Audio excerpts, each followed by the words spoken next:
we're going to take a look at, guys, when you have an opponent who is hard to finish, we can't capture a head and arm, we couldn't get the Kimura or the possible C-lock from the Kimura position, and we're actually going to sit the opponent up and try to get a reaction where the opponent postures up to avoid something happening. Usually guys will do this to get their back to the ground to avoid getting their back taken, or some guys will just do this to try to actually break free of the position as such. When the opponent does that, we're going to go for an almost mounted position where I'm not going to go for the full mount, because if I lose control of my opponent, he's going to get an attempt on the leg on the far side. So I like to do this where I put a squat on the guy and step into the half guard, and if he happens, or I happen to fall, he pushes me back or I fall back, I'm just in regular seatbelt position, okay? So he's going to be in a cross-body position, and I really like to use these attacks here, guys, where I'll go from controlling the Kimura position here and trying to get into the C-lock or setting up Kimuras, where I'll just loop this onto the guy's head, and then from here, I always slide my knee underneath someone's head, so it's like a ramp to help push them as I get up. And from here, I want to push Steve's face up towards that top knee over there to get a big reaction out of him. And as I do this, I want to slide right up to the top of him like this, okay? From here, this would be an easy moment to just fall back and then try to capture the rest of the seatbelt. When somebody's worried about giving up a really strong position like the full back, it becomes a great moment when they try to push themselves out of this to capture this arm and guillotine, okay? And once you get familiar with these timings, it's going to be really smooth. As soon as we sit the guy up, we're just going to step right between his legs here like this, okay? The knee goes under his head, we step up, and from here, we're going to switch. And you can see in this switch here, I'm going right for the inverted palm to palm, and from here, I'm going to just drop into a squat on him like this.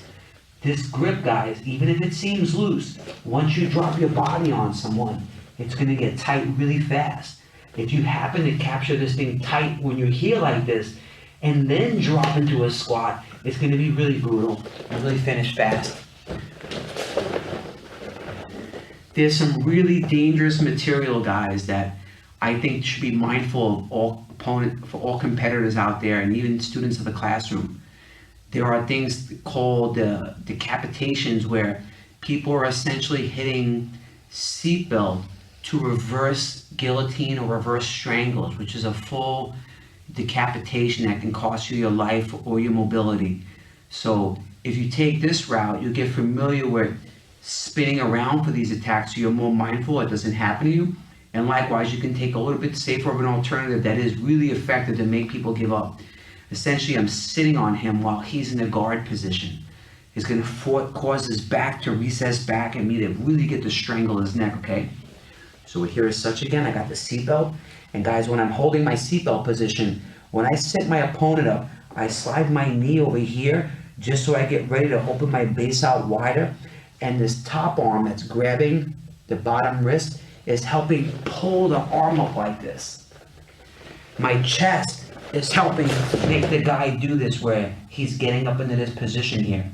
And this is where it gets real easy to step and convert to these grips like this. And it doesn't seem like there's a threat here because of the angle, and then from here we get to just squat into the guy sideways like this. You have to be mindful, guys. Someone can convert to things like the high elbow guillotine from here and really pull your head up and damage your neck, okay? I like the arming guillotines because I've been sharing on this project. It prevents a reset where the opponent gets to go after your leg, okay? And just so you're mindful, if you're going to be going for someone's head, the moment you lose control of it, usually your legs are exposed. This is why I really prefer the arming guillotine, okay? We're here. I have his wrist trapped, controlling his hand right above his wrist. I'm not holding with my thumb. I'm doing this so I can keep him retracted in. I'm going to grip my wrist. My chin is fixed. My knee goes under his head, and I sit him up and swing right into the first step in. From here, my chest is pushing him to provoke him to pick his head up. And then from there, we go right into this grip. And we're just going to drop the squat on him like this.